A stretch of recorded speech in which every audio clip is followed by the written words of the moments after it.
ഈ വായനാ ദിനത്തിൽ തൃശൂർ ശ്രീനാരായണപുരം സ്വദേശി ES ആമിയെ പരിചയപ്പെടാം.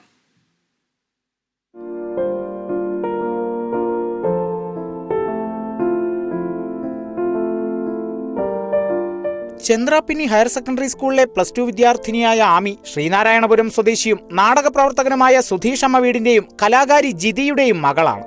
4ാം ക്ലാസ്സിൽ പഠിക്കുമ്പോൾ തന്നെ ആമി എഴുതാൻ തുടങ്ങിയിരുന്നു. ഹൈസ്കൂൾ തലത്തിൽ വിദ്യാരംഗത്തിന്റെയും ശിശുക്ഷേമ സമിതിയുടെയും കഥാരചനാ മത്സരങ്ങളിൽ സമ്മാനങ്ങൾ നേടി. തുടർന്നുള്ള യാത്രയിൽ നിരവധി പുരസ്കാരങ്ങളും ഈ കുഞ്ഞെഴുത്തുകാരിയെ തേടിയെത്തി.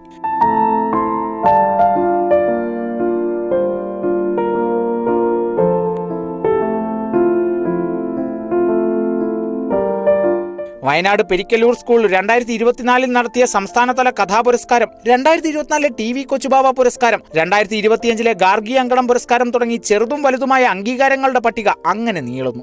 പിന്നെ ആമി എന്നുള്ള പേര് വരാൻ കാരണം അച്ഛനും അമ്മക്കും മാധവിക്കുട്ടിനെ ഭയങ്കര ഇഷ്ടമായിരുന്നു. ഒരുപാട് വായിച്ച് അങ്ങനെ ഇഷ്ടപ്പെട്ട ഒരാളുടെ പേരായതുകൊണ്ട് എൻ്റെ പേര് ആമി നിട്ടാന്നാണ് അവരെൻ്റെ അടുത്ത് പറഞ്ഞത്. ഞാൻ എഴുതി തുടങ്ങിയത് ഒരു 4ാം ക്ലാസ് ഒക്കെ തൊട്ടാണ്. 4ാം ക്ലാസ് തുടങ്ങി എഴുതി തുടങ്ങാന്ന് പറയുമ്പോൾ ആ ഒരു പ്രായം തുടങ്ങി വായനാശീലമൊക്കെ ഉണ്ട്.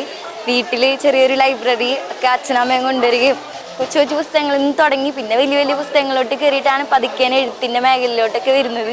ദേശാഭിമാനി, അക്ഷരമുറ്റം, കലാതിൻ്റെ ആ ഒരു പത്രത്തിൻ്റെ ഒരു ഇതായിട്ട് നടത്തിയ ഒരു സാഹിത്യ മത്സരം ഉണ്ടായിരുന്നു. അപ്പോൾ സംസ്ഥാന തലത്തിൽ 2ാം സ്ഥാനം മേടിക്കാനായിട്ട് സാധിച്ചു. അങ്ങനെ കൊച്ചു കൊച്ചു പുരസ്കാരങ്ങൾ ഇങ്ങനെ കിട്ടിയപ്പോഴൊക്കെ ഭയങ്കര ഒരു പ്രചോദനമായിരുന്നു. ഇക്കഴിഞ്ഞ സംസ്ഥാന സ്കൂൾ കലോത്സവത്തിൽ ഹയർ സെക്കൻഡറി വിഭാഗത്തിൽ മലയാളം കഥാരചനയിൽ തൃശൂർ ജില്ലയെ പ്രതിനിധീകരിച്ചെത്തിയ ആമി A ഗ്രേഡ് നേടി. സംസ്ഥാന കലോത്സവത്തിൽ കഥാരചനയ്ക്കൊപ്പം നാടകത്തിലും ആമിക്ക് A ഗ്രേഡ് ലഭിച്ചിരുന്നു. മണപ്പുറത്തെ പ്രശസ്ത നാടൻ കലാകാരനായിരുന്ന EAS പുതിയകാവിന്റെ ചെറുമകൾ കൂടിയായ ആമി ഗാനാലാപനത്തിലും അഭിനയത്തിലും മികവ് തെളിയിച്ചിട്ടുണ്ട്. ചെറുതും വലുതുമായ പുസ്തകങ്ങളിലൂടെ വായനയെ പ്രണയിക്കുന്ന ആമിയുടെ തെരഞ്ഞെടുത്ത 20 കഥകൾ പുസ്തകരൂപത്തിൽ പ്രസിദ്ധീകരിക്കാൻ തയ്യാറായി കഴിഞ്ഞു. ആദ്യ പുസ്തകം ഇറങ്ങുമ്പോൾ പഠനത്തിരക്കിനിടയിലും പുതിയ കഥയെഴുത്തിന്റെ തിരക്കിലാണ് ആമി. Kerala vision news, Thrissur.